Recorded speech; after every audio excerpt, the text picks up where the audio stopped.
આંકલાવ પાલિકામાં 12 વર્ષથી ગરીબ લાભાર્થીઓ આવાસથી વંચિત. કોંગ્રેસના શાસકોએ 336 આવાસોનું કામ અધૂરું, છતાંય કોન્ટ્રાક્ટરને 7.48 કરોડ ચૂકવ્યા.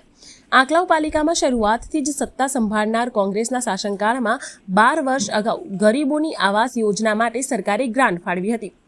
આવાસોની કામગીરી અધૂરી હોવા છતાંય કોન્ટ્રાક્ટરને 7.48 કરોડ પૂરેપૂરા ચૂકવાયા. બાદમાં કોન્ટ્રાક્ટર છુમંતર થઈ ગયા. ઘરનું ઘર મળશેની આશામાં ગરીબ લાભાર્થીઓએ કુલ 33 લાખ લોકફાળા પેટે ભર્યા હતા. અધૂરા મકાનો ખંડેર, જર્જરિત હાલતમાં ફેરવાયેલા જોઈને ગરીબોની આંખોમાંથી વહેતા અશ્રુ. તત્કાલીન પાલિકા પ્રમુખ Ambalalbhai Padhiyar, chief officer PP Parikh, engineer Mayur Patel અને કન્સલ્ટિંગ સંજયભાઈ સહિત જવાબદારોએ દાખવેલી બેદરકારીના કારણે કરોડોની ગ્રાન્ટ નિરર્થક બન્યાનો ગંભીર આક્ષેપ. 2022માં પાલિકામાં ભાજપના સભ્ય ચૂંટાતા સમગ્ર કૌભાંડ પરથી ઉચકાયો પડદો.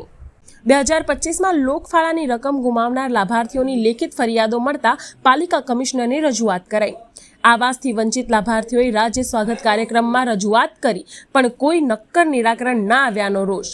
આવાસ યોજના અંગે આરટીઆઈથી માહિતી માંગતા કરોડોની ગેરરીતિ જોવા મળતા ધર્મેન્દ્રભાઈ પટેલે હાઈકોર્ટમાં ફરિયાદ કરી, જેમાં પાલિકા પ્રમુખ, એન્જિનિયર, કોન્ટ્રાક્ટર સહિત અન્ય 3 વ્યક્તિઓ સામે કૌભાંડ મામલે તપાસની માંગ કરી.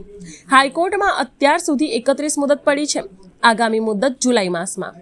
એ ફંડ નગરપાલિકા જોડે જમા છે અને કોઈ એક માણસ બોલે તો એનાથી કામ થતું નથી. એના માટે આપણે પિટિશન દાખલ કરેલી છે અને 416 મકાન એટલે ઓછામાં ઓછા 2 બાળકો અને 2 સ્ત્રી પુરુષ ગણીએ તો 1500 થી 1600 માણસ આજે 17 વર્ષથી મકાન વગરના છે.